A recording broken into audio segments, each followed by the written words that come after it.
दर्शकों, जो बिहार चुनाव का है, बिहार के मसलों का है, मुद्दों का है, क्या सबसे बड़ा सब्जेक्ट होगा, लोगों के मसले क्या है, परेशानियां क्या है, लोग किस बात पर वोट करेंगे, ये सबसे अहम सवाल है। एक तरफ नीतीश कुमार के बेटे हैं जो कहा जा रहा है कहीं ना कहीं से चुनाव लड़ेंगे, सीएम चेहरे को लेकर है, इंडिया गठबंधन में भी है और वहीं एनडीए में भी है।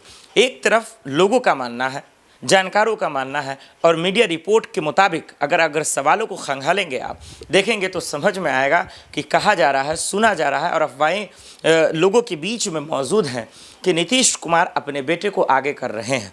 वो इसलिए क्योंकि नीतीश कुमार अब वक्त उनका मुकर्रर हो चुका है, कंप्लीट हो चुका है, वो अब सीएम लायक नहीं है, ऐसा लोग कहते नज़र आ रहे हैं।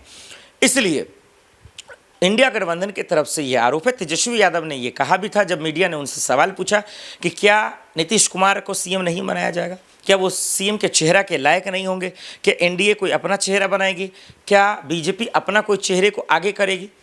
इस सवाल पर तेजस्वी यादव ने खुल्लम खुल्ला कहा कि ये बात तो नीतीश जी बताएंगे। लेकिन नीतीश कुमार ने एक मन से साफ शब्दों में कहा तो था कि भाई ऐसा कुछ नहीं है, इंडिया गठबंधन अपनी चिंता खुद करे, ज़्यादा परेशान होने की ज़रूरत नहीं है। अब ऐसे में किस पे यकीन किया जाए, किस पे विश्वास किया जाए और किसके एतबार पे छोड़ दिया जाए, ये तो खैर सवाल रहेगा।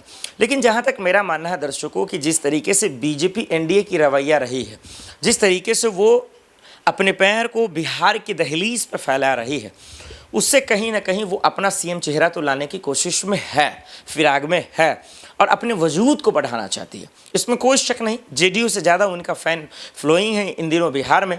मोदी जी, अमित शाह जी के आने के बाद एक अलग सी जो है लहर देखने को मिलती है और ये परेशानी का सबब सिर्फ जेडीयू के लिए नहीं है, तेजस्वी जी के लिए नहीं है, बिहार के जनता के लिए है।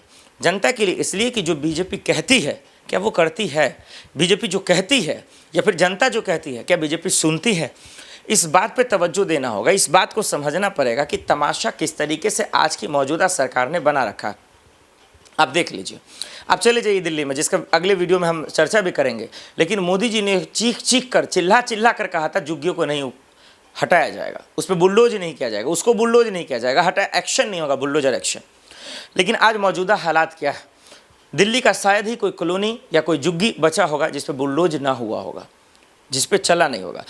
बार बार कोर्ट फटकार लगाया, लेकिन इसके बावजूद मंत्रियों को, मुख्यमंत्रियों को, किसी को भी जो है शर्म नहीं आई, कोई अपना पूरी दादागिरी और करता रहा और सत्ता का जो ताकत है, एक पावर है, वो दिखाता रहा। तो इसलिए बिहार चुनाव नज़दीक है, मुद्दों की बात होगी, हिसाब किताब की बात होगी, नेताओं की बात होगी, मंत्रियों की बात होगी और इन सब के बीच में जो सबसे अहम होगा, सीएम चेहरा कौन होगा। इंडिया गठबंधन की अगर आप बात करें तो इसमें कोई शक नहीं, सबसे आगे और सबसे फर्स्ट में आता है तेजस्वी यादव का चेहरा। उसके आगे या उसके पीछे या दाएं या बाएं कोई भी चेहरा दूर दूर तक तो नहीं। लेकिन बीजेपी की बात करें तो यहाँ पर आकर जो है कि चक्रव्यूह एक पैदा हो जाता है और उस चक्रव्यूह में जो नाम फंसते हैं, नीतीश कुमार जी का खुद है, हालांकि वो अभी इस वक्त मुख्यमंत्री हैं। सम्राट जी का नाम आ जाता है, सबसे आगे आता है भाई कि सम्राट जी को बनाया जाएगा, जो डिप्टी सीएम है इस वक्त, जो बीजेपी की तरफ से है, एनडीए का हिस्सा है।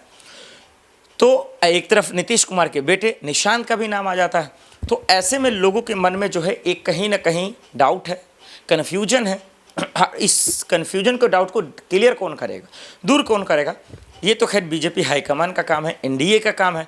चुनाव से पहले आखिर बीजेपी का रुख क्या रहता है, ये सबसे बड़ा सवाल है। लेकिन जैसे भाषा है, जो रवैया है, इससे साफ जाहिर होता है कि सब अपनी कुर्सी के लालच के लिए लोगों के सामने एक लॉलीपॉप पेश कर सिर्फ और सिर्फ गुमराह करने की कोशिश की जा रही है।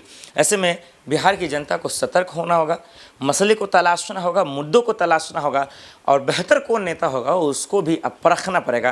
क्योंकि ये जिम्मेदारी जितना मीडिया की है, ये जिम्मेदारी जितना पार्टियां आप दिखाने का काम कर रही है, उससे कई लाखों ज़्यादा जो जिम्मेदारियां हैं वो कहीं ना कहीं बिहार की जनता की है। क्योंकि आपसे बेहतर जिम्मेदारी को कोई समझ नहीं सकता, महसूस नहीं कर सकता और ये बात आपसे बेहतर जानता नहीं है। देखते हैं पार्टियां क्या करती हैं, जनता क्या करती है, ये आने वाले वक्त में पता चल जाएगा।